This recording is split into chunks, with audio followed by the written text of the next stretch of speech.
I ain't never made a call to Diddy. I got Diddy's number, just hit him up. Yo, Diddy, what up? Never happened. He told me to take me shop. I looked at him like, what you just said? Woo.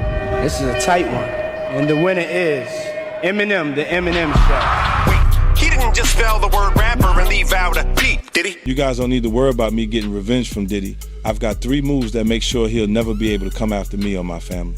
First, I personally reached out to the victims' legal teams. The real reason he's not getting out is those buried cases behind the scenes. I provided legal funding for 7 victims who had been silent for years and brought in the top criminal attorneys in the country.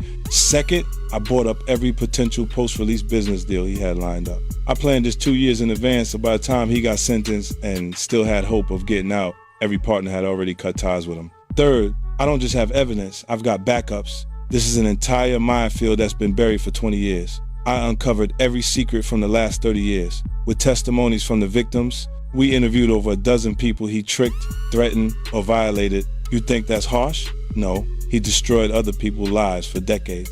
I'm just making sure he spends a few extra years in prison for it. I'm not afraid of his people, not afraid of his threats. I know he's still in there fantasizing about a comeback, but the truth is, he's never come. No, he's talking about there's more footage. There's 140 hours that he has, and each episode was only maybe an hour, I think. There was 4 episodes, so there's at least 130 something more hours that he hasn't edited or, produced.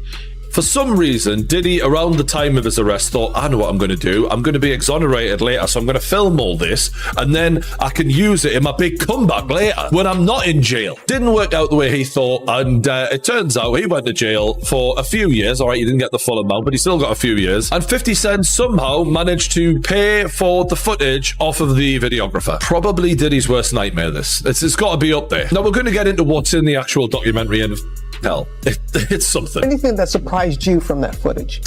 The footage, well, I mean, it was really interesting to see his last days of freedom, and what was sort of important to him. Obviously, there's phone calls with his attorneys, with his team.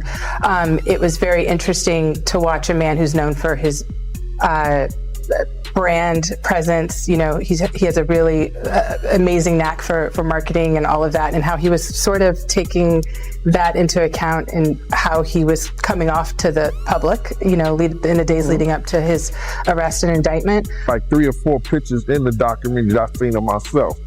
Some people say they saw more, but I know three different times where I was certain places that you could actually see me in the documentary, and that's the only. When Netflix released Shah Mez, The Reckoning, many viewers immediately sensed that something was off. The subject matter was heavy, the allegations were serious, and the timeline itself was unsettling. Yet despite all of that, there was a lingering feeling that a key piece of the story was missing. It wasn't necessarily the facts that seemed incomplete, it was the moments in between, not the accusations, but the reactions. The narrative felt carefully constructed, selectively edited, almost softened. That's when speculation about unseen footage began to circulate. Sources suggested the documentary team had access to far more material than what ultimately made it to screen, footage that didn't just outline events but captured how Diddy responded as the situation around him began to unravel. This wasn't distant archival content either. It was reportedly recorded only days before his 2024 arrest, at a time when scrutiny was at its peak. What made the situation even more compelling was who was connected to the project. 50 Cent, a longtime rival who has never concealed his position, and Gene Deal, someone who had once worked closely with Diddy for years. That unexpected alignment alone raised eyebrows. Then, when legal challenges surfaced following the documentary's release, it suggested that the story might extend beyond what viewers had been shown. Netflix maintains that all footage was obtained through lawful means.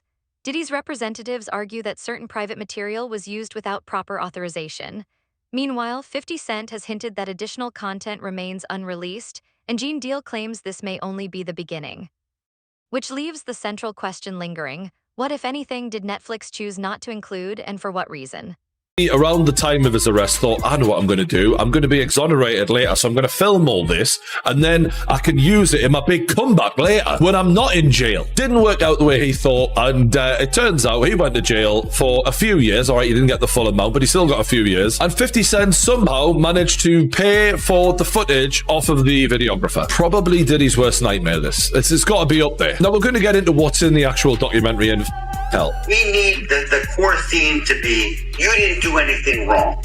You didn't do anything wrong on any front. By the way, these conversations, the lawyer had no idea he was recording them. So when the lawyer's like, yeah, we need everyone to believe you did nothing wrong, it kind of takes away from when the lawyer is out in public saying, yeah, my client is completely innocent. And now he showed the behind the scenes where he clearly didn't think he was very innocent. So not Diddy's smartest move. However, throughout this journey, you'll see he makes a lot of crazy decisions. I don't think it's working. I listened. I've been a superb client, as you said. I jumped on the plane. I'm coming to New York, but I'm just running around waiting for a shoe to drop. He's shitting himself right now, in case you can't tell, and he really doesn't look good. It's the middle of September, and there's still no indictment. Bro, then you have to have a spokesman. You have to have some sort of comms to constantly be pushing that, Mark. Because you may just be the person that you just may watch CNN. You know what I'm saying? And there's 9 billion people in the world. And 7 billion of them is on Instagram and TikTok. He's basically trying to get control of the narrative. That's what he's really worried about. He wants public perception to be, this was all bullshit. Unfortunately for him, we'd all seen the CCTV of him beating the shit out of Cassie. So we know you're not a good guy, man. That's out there. A statement from your solicitor is really not going to change that. We have to find somebody that'll work with us, whether they're from this country or from another country. It could be somebody that has dealt in the dirtiest of dirty business of media and propaganda. We need to brainwash some motherfuckers right now, and we need people who are used to working with the dirtiest of dirty, because that's what he is, and he's admitting it. How could you let this footage fall into the hands of 50 Cent, my guy? And honestly, it always comes down to money with Diddy, because Diddy didn't get rich just because he was, clever in music. Diddy got rich because he robbed people all the time, and him not taking care of the people around him, it just comes back to bite him 1,000,000 times over. It's like we have a movie, you're speaking this language, and you know what I'm saying, we need subtitles, and we're not providing the audience with subtitles. And I invited you to this movie, and you in this thing, you don't know what's going on. You just see you just see images, quickly. Now it has a whole life of its own. I gotta say, this whole doc was edited well. When he said you just see the pictures and they cut to the CCTV. Well done, 50. You nailed that, son. If you're gonna take him down in style. So you get a clear window from the jump here into Diddy's psyche. He doesn't give a about Cassie or any of these girls. He doesn't give a about anyone. It's save yourself mentality, and it's crisis mode. And you can see on his face, we know he's got a problem. This is at an all-time high of his taking. The most widely discussed footage centers on the final days leading up to Diddy's arrest in September 2024. This was not a man caught off guard by events. He clearly understood that pressure was closing in from every direction. According to sources, cameras followed him through tense meetings, urgent phone calls, and intensely private moments never intended for public view. One clip in particular has become the focus of intense speculation. It reportedly shows Diddy alone in a hotel room speaking on speakerphone with his lead attorney.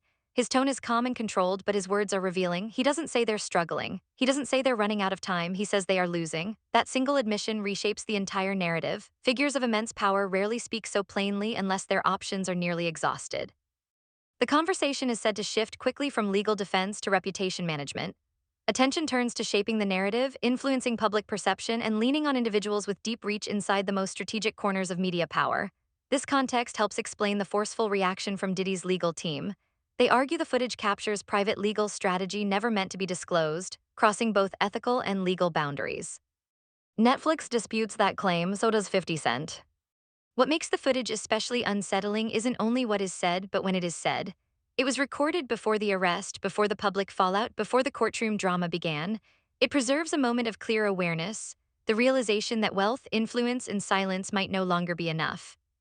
Once viewers understand that footage like this exists, it becomes difficult to believe that what appeared on screen represented the full story. One of the largest unanswered questions remains how this material ever slipped beyond Diddy's control. Reports suggest he had been documenting himself extensively, working on a personal project meant to preserve his own version of events, perhaps for future release or as a way to safeguard his legacy and public image. 50, how'd you get it, and what does that scene show? Well, I mean, you're a journalist, Harvey. Harvey, you would not disclose your sources. We usually don't. Yeah, but I got it. Yeah. What he said. and what do you think it conveys? Because we see someone trying to pull the strings and talking about, he would say affecting, others would say manipulating the public views of the allegations. I think that, one big theme of the series is to go behind the scenes to really understand how brilliant you could say Sean Combs is at marketing, at owning his narrative, controlling the narrative at all times. And so why would that stop, when his life is on the line? So I think that, on its face, that's what it is. But as you get deeper in the film, you start to realize, perhaps how some of these tactics, how they really came to present themselves, during the trial. You show that, his abilities, his early rise. Right. Alexandra, you also give time to victims of the alleged abuse. Some of the cases are in different procedural postures. And you show victims who were women and men. Why is that important? Because, victims of sexual assault, sexual violence, gender should not be a part of that conversation. When you are a victim, you are a victim. And I think that, this series was a platform in a way for these alleged victims to come forward, give their truth, put context to their situations when so much of it was ripped out, and we just the world was going for the salacious headlines, and they really had the time to tell their story. Yeah, and the film takes us way behind the PR or propaganda machine. You see Diddy the day he's finding out about new suits against him while he's in New York. Although it was never stated outright, reports suggest the situation began to unravel quietly behind the scenes. Agreements remained incomplete, payments were reportedly delayed, and confidence among those involved gradually eroded. As trust weakened, the recorded material itself began to carry new weight. According to sources, some videographers, uncertain about their legal position and frustrated by unresolved commitments, eventually allowed the footage to move beyond its original circle. That is where 50 Cent's production team is said to have entered the picture. While he has never publicly confirmed the specifics, he also hasn't denied being aware that additional material exists. Instead, he has addressed it indirectly through cryptic social media posts, dark humor, and subtle suggestions that he may have seen more than the public has. Whether intentional or not, those hints created a steady sense of pressure around the project. Netflix has continued to maintain that any footage used was obtained through lawful means. Still, legality does not necessarily eliminate the discomfort surrounding material that appears to capture a powerful public figure during moments of visible strain. Once the footage reportedly changed hands, the balance of control shifted. The ability to shape the narrative and decide what would ultimately be shown no longer rested with the person originally being documented. In that sense, the most consequential element of the unreleased material is not only what it might contain, but the fact that control over the story itself may have moved elsewhere. The power to do anything, but they using his name to push the whole documentary. And that's what it was about. So that's why you don't see a cameo other than the pictures they used of me on the film in the documentary. I got 3 or 4 pictures in the documentary that I seen of myself. Some people say they saw more, but I know three different times where I was certain places that you could actually see me in the documentary, and that's the only thing you're going to get. But the stories that they told in the documentary, bruh, come on. They could have went a whole lot deeper. They could have did a whole lot more. So I ain't in the documentary because that lady that was the director, I think, what's her name? Alex, Alex Stapleton. You know her name, Mighty? Yo, Mighty, just give me 1 second. Give me 1 second. I'm gonna look this up, all right? Okay. Her name is Alex Stapleton. The director that I spoke to was Alex Stapleton. She was the one told me that she was the director, she was the producer, whatever, this, that, and the third, the whole 9 yards. And she was talking mad greasy to me. And listen here, it's no my after you talk that kind of talk to me, it's no amount of money she could have paid me anyway for me to get in there.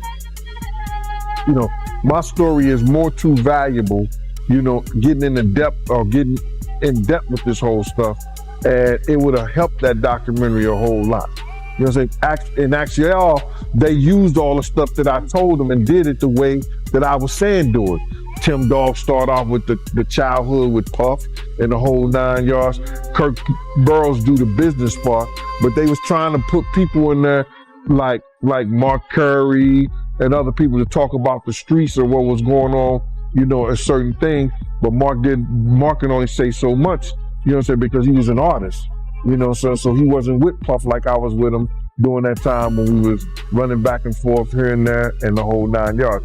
So, Miss Alex Stapleton is the one reason why I'm not in the documentary, but it's all right with me. I've been in a lot of documentaries. I did The Shine, I did the A&E, I did the Discovery Channel, I did the Fox. I've been in a whole lot of different documentaries, and I'm always on the art of dialogue. So the people been getting most of the information from here anyway. Yeah, man, you always on here, man. Always got to bring you on. So with that being said, man, I want to get right into the documentary, man. How you feel about the documentary, man? The behind the scenes footage they got of Diddy leading up to him getting arrested. How you feel about all that, man? Well, what I feel about the documentary, they left a whole lot of key things out. If they was going to do something and they're going to say in the reckoning of Sean Combs, The Reckoning, or Diddy, The Reckoning and stuff like that, it should have been a lot of people that we lost because of him.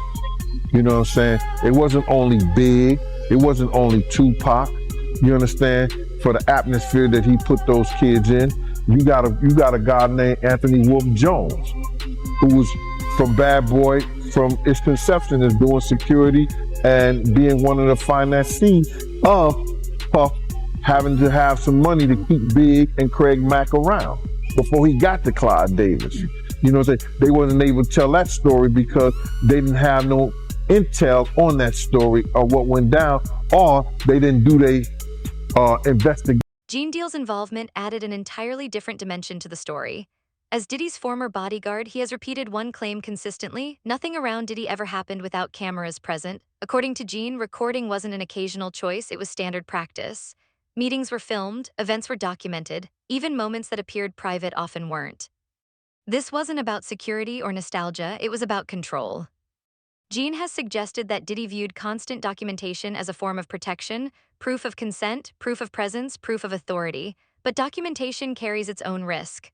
Once it exists, it no longer belongs to loyalty alone, it can survive it. So when Gene Deal spoke about the possibility of unreleased footage, his reaction stood out.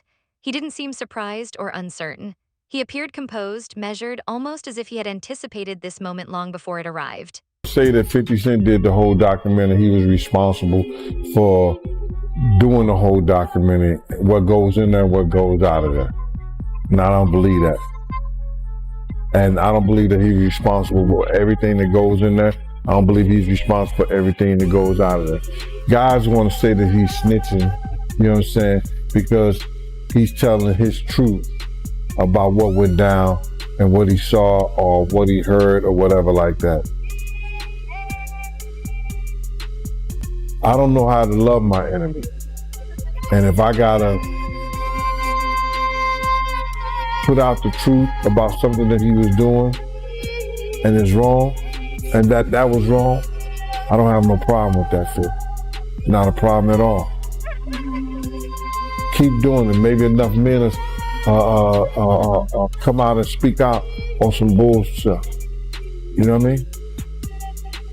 Yeah, and they're saying that Diddy's family is preparing $1 billion lawsuit over this documentary. I think they dropped it already. I don't think they ain't gonna have a chance, because before you put something out like that, they're gonna dot their I's and cross their T's. They're gonna make sure everything is in place.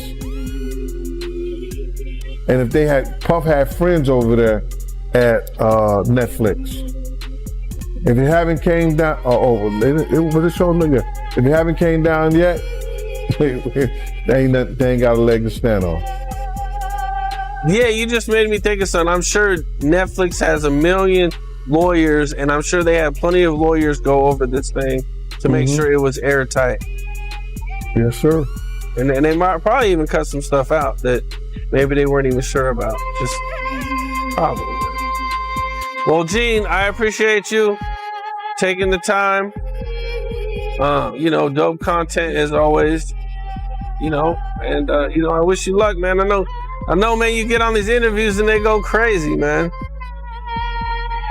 Yeah, man. Listen,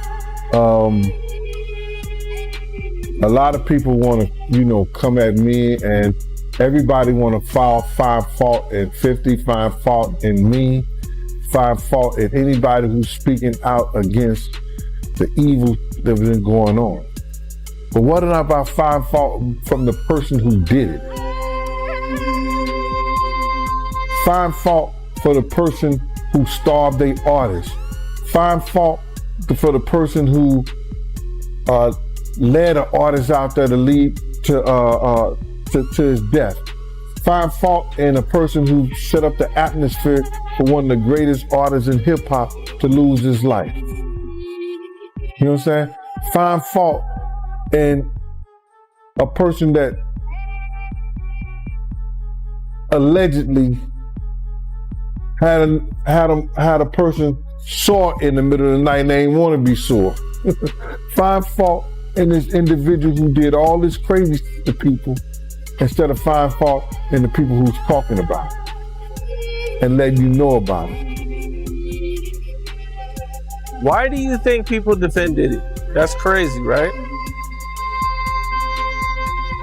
I used to really believe they really want to be in the Diddy party. He suggested that what the public has seen so far is carefully limited, selected, restrained, and managed, while far more material may exist that could significantly change how the situation is understood. That claim carries weight because Gene isn't speaking as an outside observer. He was part of the inner circle. He witnessed how the operation functioned from within. When he says the cameras were always running, it reframes the narrative. It implies that the documentary may not be revealing hidden secrets so much as opening a doorway that had long been in place, one that could lead to far more uncomfortable realities. Netflix has acknowledged that not every piece of recorded material was included. On its own, that admission is notable as platforms typically make selective editorial choices based on legal and ethical considerations. Reports suggest that hours of footage were ultimately left out, scenes described as emotionally charged, involving financial strain, heightened stress, and conversations that appeared to blur the line between personal matters and legal strategy. In that context, the final cut may have prioritized what could be publicly defended rather than what captured every moment in full detail. That decision created space for speculation. Industry observers, former associates, and online audiences began asking the same question: what wasn't shown? 50 Cent has continued to amplify that curiosity through carefully worded hints, suggesting that additional material may still exist and that the story may not be finished. As a result, the documentary can feel incomplete, not because it lacks serious claims, but because it offers only fragments of the most vulnerable moments, the instances when composure may have slipped or pressure became visible. Each side appears to have acted in its own interest, Netflix limiting risk, 50 Cent sustaining intrigue, and Diddy's representatives challenging the use of private material. Yet once the possibility of unreleased footage enters public conversation, even silence begins to invite suspicion, leaving audiences to question how much of the full picture remains out of view. There's another 100 hours of Diddy footage on the cutting room floor? So Diddy is still doing press. 50. Diddy is not doing press. No, he's doing press on the yard. He's doing press, like he's doing push-ups. No, 50 is still doing press, and obviously with the success of the Reckoning documentary, he's talking about there's more footage. There's 140 hours that he has, and each episode was only maybe an hour, I think. There was 4 episodes, so there's at least 130 something more hours that he hasn't edited or produced. And he's saying that he may put it out on YouTube just to put it out there, like on his 50 Cent Vivo page. I don't know if it'll be on his page, but he just said, he doesn't know if he's going to release it with Netflix or through Netflix. He might just, put it out on YouTube or wherever, some other platform. But the one thing that he said that was interesting is, he said, because you see people out here trying to, say, oh, the documentary can paint a narrative, this and the third. And his words were, if you see the rest of this footage, there will be no more, kind of like, oh, you can paint this narrative. It's pretty clear cut, the things that are being said in the documentary, the things that he still can't believe Puff, because he says that a lot, like he can't believe Puff actually recorded all of this. Yeah. But so why does 50 not put that if it's that damning and that crazy, why not put it in the doc?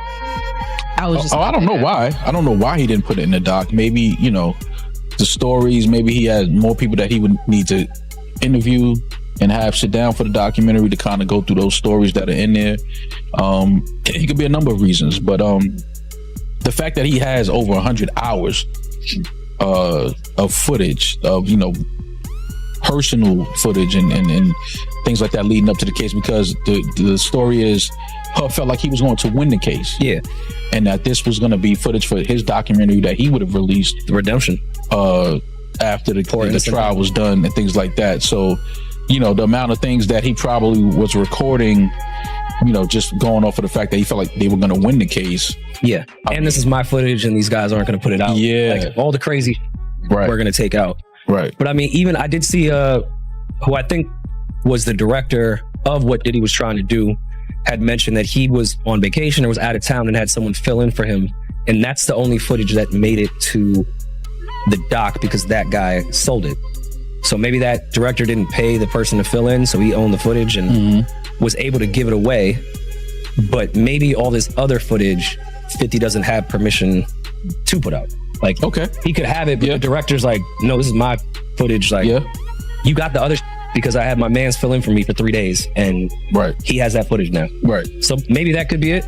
But I mean, I don't know. I feel like 50 is so petty that if it was that crazy, he would have just put this in the doc. But who knows? I don't even want to speculate what is on the 100 hours. Yeah. After Lil Rod telling me what was going on, I don't know if I want to see it visually. I mean, and for 50 to say the footage that's on there is it leaves no more room for people to kind of say, oh, the narratives are being created, it's false.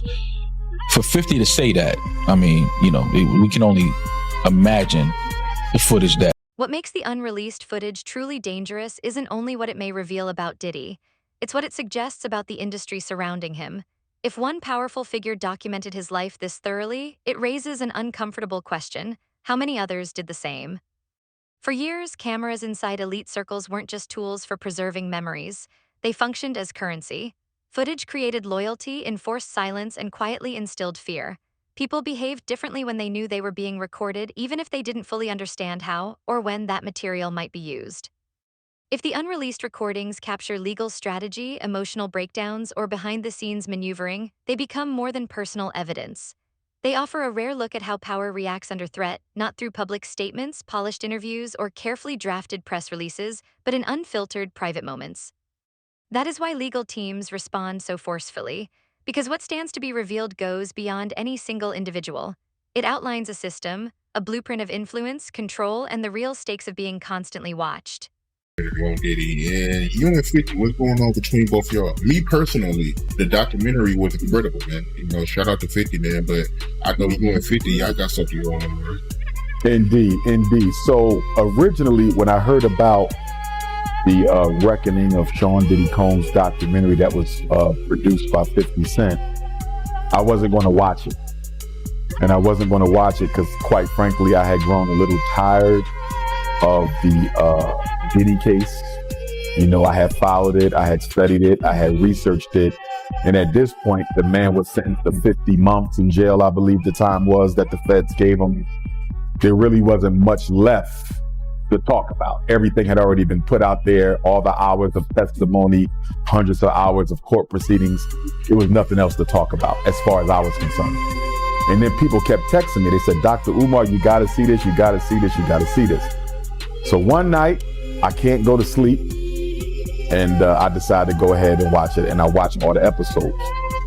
I will say that it appeared to be very well researched from the point of view that 50 Cent wanted to portray. I don't think it was balanced in that you didn't hear anything positive at all about the man, when in fact, despite the horrendous deeds, which cannot be excused at all, I still think it would have been a little bit more credible if it was a little bit more balanced. But with that being said, the documentary was done. And after watching it, well, the first thing I'm going to say is 50 Cent does a good job with documentaries. Putting the fact that I did not appreciate a black man kicking another black man who's already down, putting that to the side, he did a good job with the documentary. Like, I could see 50 Cent doing more of these. Now, I was on a stream here in Philly a couple weeks ago with a young brother, and the question came up, and I said that, in my opinion, watching that documentary was an exercise in self-hatred, because it was. Whenever black people tear down black people, especially when they've already been torn down, it's self-hate, because we never show that energy with no other community. We have been done wrong so much and so often by Caucasians, and yet we never do a documentary on them. Do you realize, Art, there hasn't been a single documentary done on the police who have unalived all of these innocent, unarmed black people?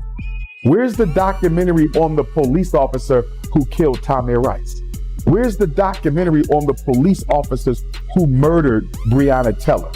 Where's the documentary on the police officers who murdered Sonia Mancy or Sandra Bland or Freddie Gray or Philando Castile or Alton Sterling or Amir Pope? Look at all of this that has been done. 50 Cent and Gene Deal didn't simply introduce new footage into the conversation. They challenged the long-held belief that influence alone can guarantee silence. Netflix presented part of the story, but not its entirety. Now the audience is left with the unsettling awareness that what has already been shown may only be a fraction of what exists. Somewhere there may still be material that remains sealed, archived, or deliberately withheld, footage waiting beyond public view. And once the possibility of more evidence enters the conversation, trust in the visible narrative begins to weaken. So the real question is no longer whether additional footage exists. The question is whether it will ever be released, and if it is, will it confirm what many already suspect or reveal something no one was prepared to see? Let us know your thoughts in the comments below. If you found this video compelling, consider subscribing so you don't miss what comes next.